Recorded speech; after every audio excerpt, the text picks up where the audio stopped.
Yes, I do many free speeches to colleges and law enforcement, and there's a reason why. Law enforcement, obviously, I'm trying to lobby to get our whistleblower cases moved up the ladder. I'm kidding. I feel I owe them. But entrepreneurs in college and graduate school, I want to tell them about the devastating consequences of compromising your integrity and how it lives with you long after your sentence. I do not bring this up for anyone to feel one bit sorry for me. I'm a two-time loser. You need to know that. That means, as defined as, I turned myself in twice and I was released twice. And I did 7.5 years, both stints in custody. Started off in medium, ended up in minimum security facilities. So I didn't get away with anything. I served a lot of time and I deserved it. I still make restitution payments. I deserve that as well. With the Barry Minkow case, the criminal justice system worked. Here's the problem. When you get out, you think you've paid your price, you're done. Well, you got to restore relationships with your family. Not easy, you've been gone. My twin sons, I left them when they were 8. I came back when they were in 9th grade. Heartbreaking to not be there during those formative years. And they're terrific boys. They're doing incredibly well.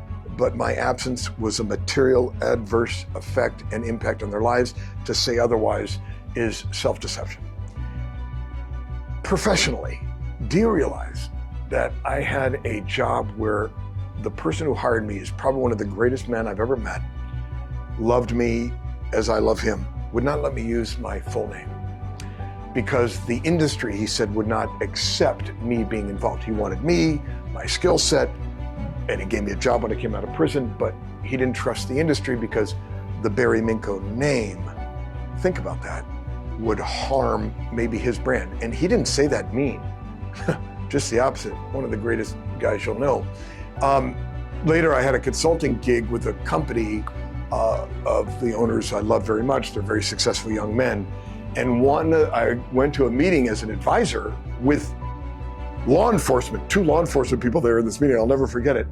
And they were some factoring company from Utah. And they said, well, we're not going to do business with you guys because Barry Minkow is a consultant. Think about that. I've done my time. I've uncovered, a couple billion in fraud. I'm only saying that because tried to make up for what I did after the offense. But some people's minds, once a crook, always a crook. You're never going to live that down. You can't let that stop you in life. There are haters out there. Respect them. I embrace them, love them, forgive them. I don't spend an ounce of mental energy whatsoever holding a grudge against people who still are tripping off of things I have spent 15 years in prison for, paid a huge price for. I had one African-American friend of mine say, you didn't burn down a police station, you didn't shoot anybody, you did a white-collar crime, you got punished heavy twice, you done your time, keep it moving. Yeah, but I still understand that there are certain people, you don't try to win them back. Keep your eyes focused on the prize, the family, your career, the people that do love you, and be grateful and humble. And that was a recipe I learned in prison. It served me well amidst much criticism.